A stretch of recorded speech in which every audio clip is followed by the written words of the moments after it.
Right, hello. We are actually post round now. We've just been out and done the first initial assessment of what is going to be the first episode of this mini-series we're going to call the Toolbox. That's the name that I think we're going to set. With the Toolbox Sessions, yeah, something like that.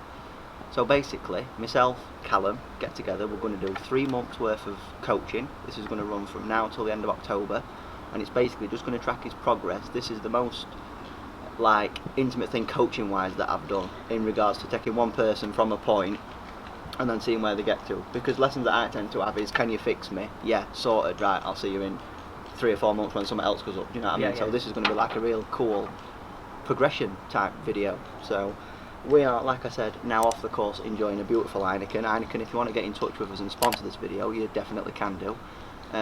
But we have been on the course, and like I said, this first episode has been more of an assessment than changing technique, anything like that. That'll come later on. So I'm going to send it out onto the course now, where you will see us two in about 1 second. See you there.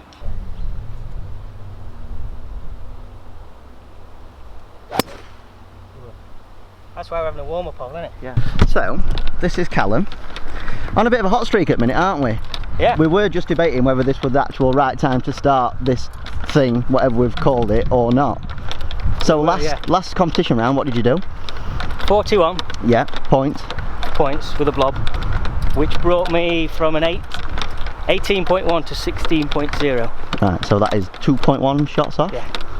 And here's the surprising bit, right? Callum, I've only played 1.5 holes with him. Yeah. His best score to gross before that round was 90. 90, yep. And it were 84 at the weekend when he worked it out. So that signifies to me that, like, potential wise, you're like up there. Yeah, my best golf's been this year, which has been, certainly at the start of the year, a lot of better balls. Yes, and playing well in better balls and not seeing a reduction in handicap and stuff. Yeah, and you can't count your gross score. No. Because you're not adding it all together. Yeah, I suppose if you have a couple of holes where you've picked up and your mates are already in for par and stuff, yeah, you can't notify it anyway, can you? So, basically what we're doing out here today is I'm just watching him. Not in a weird way, I'm just assessing how he plays golf, and then from what we kind of see today and what we spoke about previously, we're going to kind of formulate a plan. The plan will last from now to October the 1st, we've said, isn't it? Yeah. So this is very much based off and / a rip-off version of the Mark Crossfield Journey series. We don't know what to call it yet though, do we? No, but it was my idea 2 months ago when Jack had planned. And then I massively took credit for it on Instagram about, what, a week ago? Yeah. Two weeks ago before I went on holiday, so. I don't pay too much attention to wins either. Don't you? No. And I know all these things added together sort of.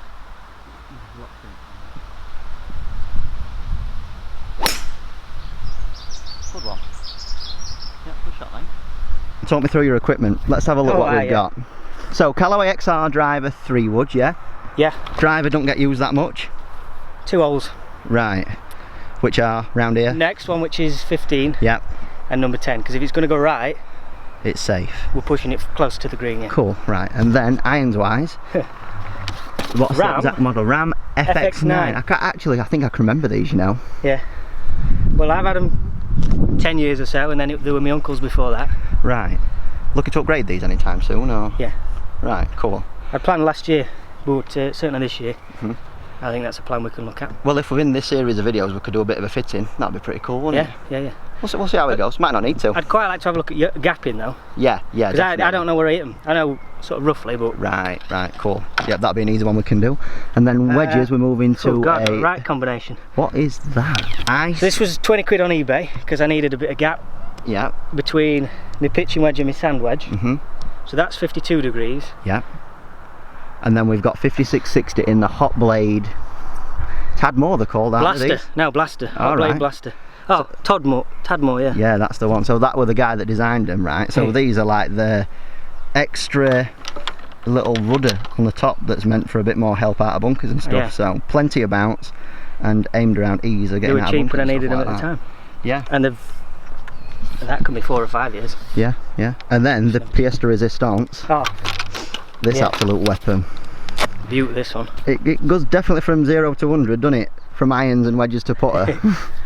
That is a beauty, that, mate. The clubs do, the game, I don't know, it changes, doesn't it? Well, I'm looking forward to introducing everyone to how you play, because it's also good for me that I don't know how you play. Do you know if we'd have gone into this with some preconceptions of how you golfed? Yeah, we've got a total blank canvas, haven't we? Yeah.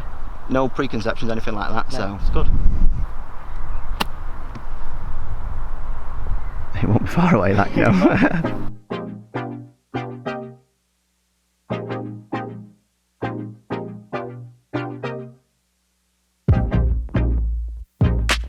October 1st, where do we need to be? What do we want to see? Well, I think we discussed this earlier, breaking 80 is a good one. Yes, I think that's a good goal. And I think it's, bearing in mind before Sunday, it's Thursday now, before Sunday, it was 90 before that. I think that's a good one to go at. Yep. My goal at the start of the year, which I think was 19, was to get to about 15. Okay. I think 14 of you. Yeah, a revised goal, I like that. Definitely know what we're resetting goals halfway through a season. No. Of course, a hole in one. And a hole in one, he says. Where's that came from? It's same objective every year. Do you know probability of that though? Yeah. 1 in 20,000, I think, innit? Something like that. I don't know how many shots I've hit in my life. Does it count if we get one on simulator? No. Definitely not. Definitely not. So this is an interesting point. You've got, I would imagine, about 90 yards, but you've just said you don't know, and you were quite happy to go into that shot, just carelessly, weren't you? Oh yeah. So, grab this. I've got slope rating on it. No, it's not, but it'll give us a better indication than just looking at it. I think if we had a bit of precision in this area, because this is something that we spoke about off camera, just sharpening up wedges and stuff. I can't believe you never used out like this before, even a GPS. I've got one on there. And you don't use it? No. Oh my god. 92. 92 to the flag, yeah. So this is quite a firm green. I'm going to say that you want to pitch this about 85, if you can. Maybe, considering we've got a 52, have we? Yeah. Possibly even a little bit shorter. So if we want to pitch it about 80, and then we'll get that required roll out to get to... But this is the thing, I don't know what I've got to do to get to 85. Right. I just feel that this is sort of where I should be going. Got you. So another area where we'll probably look to improve then will be, have you ever done like the clock drill? So different length swings for different distances and stuff. We need to do something like that. Yeah. Because if you get an idea, if you ever get 65 on course and you think, I've got a club and a swing for that length, we're lowering scores, aren't we? Yeah, yeah. We're adding to the toolbox. We're going to call this the toolbox. Is that right? Yeah. Yeah, I think that's a bit long. Okay. Oh, that's alright then. Right, it'll be interesting to see when we get up there. No wind into or down, it was just more to the left, weren't it, whipping across? Yes. Oh, that's alright. Not bad effort. It is when you've got shot. Yeah, yeah. Nice flat end as well. So that's something quite interesting. We're just speaking about physical limitations, and what did you just say? When I'm playing, I can feel it at the bottom right of my back. Right. But I don't know why. Okay, so what we can look at then is that Titleist do a thing called the TPI screening, which is basically a certain... Exercises? Yeah, so it's like exercises, and you put them through, and then it finds out where you're not as mobile, body parts wise, and then they relate it to swing issues. Right, so okay. if you want to have a look at stuff like that, we can go down the TPI route and see if your back's causing any in-swing problems, and now possibly going to like a physio or something could help you. Doesn't always hurt. No, we'd have to look at that as a pair though, so I'd have to look at your in-swing faults if there is any that's directly contributing to your back and stuff. So we're speaking about, off camera we talk about a lot of stuff, so Callum is quite a thinker. I would say you'd be in the category of an overthinker sometimes, you know what I mean? So the tricky thing that we're going to have is separating what we need to work on from what we could work on, do you know what I mean? So as me as a coach, it's going to be really good for me to explore some ideas when it comes to like necessities over possibly a little bit of superficial stuff, you know, like looking at the way that swings look. Some people, definitely a lot of people that aren't perhaps well informed on the internet will look at swings from an aesthetic sense, would you not agree? Whereas I'm purely looking at it from like this series being like the toolbox, and adding to the toolbox is what can Callum do, what can't he do, how much of that can we add into his game in order to lower his scores and get him down to the handicap that he desires to be. Yeah? Yeah. Cool. So hopefully in 3 months time when we get into this situation, you're going to be in absolute danger, man. So yardage wise, we're guessing again, aren't we? Have you got your thing in your bag? Let's see what distance we get. How far? 86. 86, so slightly downhill. Quite a firm front at green. You want to be pitching at about 80 again, I'd say, you know? Yeah. See, this is the thing where I'm thinking, I just get it on the green 2-putt and I'm happy. Yeah, whereas when we do the wedge matrix, if you know what club, I know it's a bit corny that, isn't it, wedge matrix, that's what it's called on Skytrack. Yeah. If you were to do that though, and you know how far a certain shot goes to 80 yards, you'd be like, right, I'm on it here, aren't I? Well, that's it, you've got something to go at then, haven't Yeah, definitely. So a little bit short. That's done quite well, that there, hasn't it? I'm going to be a little bit critical and say that you were relying on bouncers then, but to be fair, bouncers have sorted you out, haven't they? So, yeah, good shot, mate.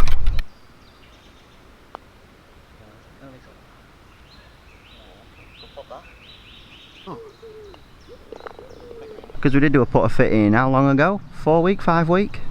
I just didn't aim that. Yeah, 5, maybe even 6. And we whittled it down to 2, didn't we? So you were between that one and the Ping Sigma 2. What shape were it? Oh, yeah, traditional blade, weren't it? Yeah. Which is what I had before. Yeah, so that we're finding, well, in terms of what manufacturers will tell you, the fact that we've gone to a bigger head in this TaylorMade Spider X, off centre it's ball speed stay up, and like you've said, your left and right misses are definitely closer now, aren't they? So if I aim them right, then I'm okay. Well, that's half a battle, isn't it? Wedge wise, you just said you're not sure about grinds and stuff like that. No, I ain't got a clue, yeah. So when it comes to like, we'll probably get a chance to do a big overall fitting. Maybe not necessarily with woods and stuff, you seem to be quite happy with them. Yeah. We might make some slight tweaks to driver, loft and draw fade bias wise if we need to. I don't think we will though. So for me, right, it's going to be a case of, first things first, we need to measure. We need to see where you're at kind of statistically. Unfortunately, we haven't got the highest tech of launch monitor, so we'll use Skytrack to the best of our ability. If we do get a chance to use a flight scope, something like that, we definitely will do though, and I'll get in touch with a couple of people who might be able to use one of them soon. And then, like I said, if necessary, we'll make some changes, keep adding tools to that toolbox.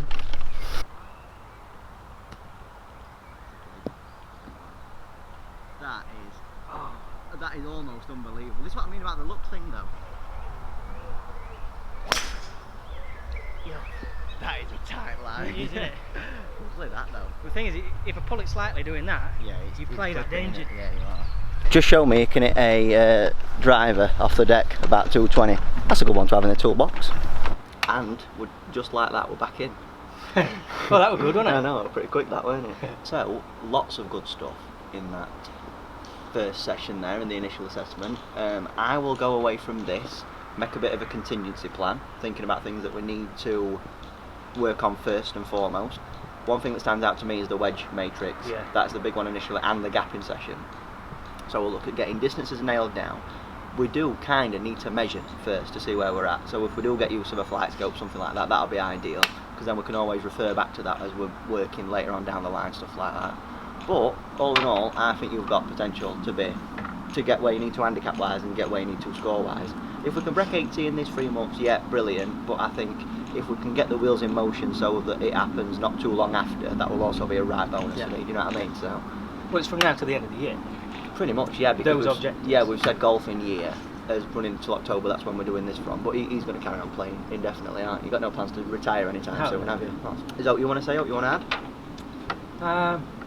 No, it's an idea I've had for a while, and I think it'd be quite interesting to see what happens, because there's a lot of little nuances that you can only address in one lesson. Yeah. But if you do it over time, we can play around with a lot more things, and hopefully that'll be a good thing. One thing that will happen is that, like, your situation, your golfing situation, so like your impact factors, the way that you play will be forever changing. So it's so important that we keep measuring and reassessing, seeing where you're at, because like how many people say that I feel like my driving's came good, but now my putting's gone. Well, then the week after. Yeah, they'll get the putting back and the driving will go again, won't it? So it's always a case of keeping on top of every little facet of every game, which I'm very excited to get cracked on with, and hopefully get you to a better place, mate. That'll be ideal. So stay tuned for episode 2. That will be, I presume, we'll probably do this like a bi-weekly thing, I would imagine. If we ever need to do a session less than 2 weeks, I will let you know, and we'll do that kind of stuff. But yeah, we'll say roughly every 2 weeks we'll keep reassessing, we'll keep seeing where you're at. I will keep you guys updated with such things as his scores, how he's been playing, good shots, bad shots, all that kind of stuff. And yeah, that's pretty much it, I think, for episode 1. So decent start, that. Thanks for the pint. Alright, just as it's starting to rain as well. Yeah, we're going to go back inside now as well. So stay tuned for the next episode. See you in a bit.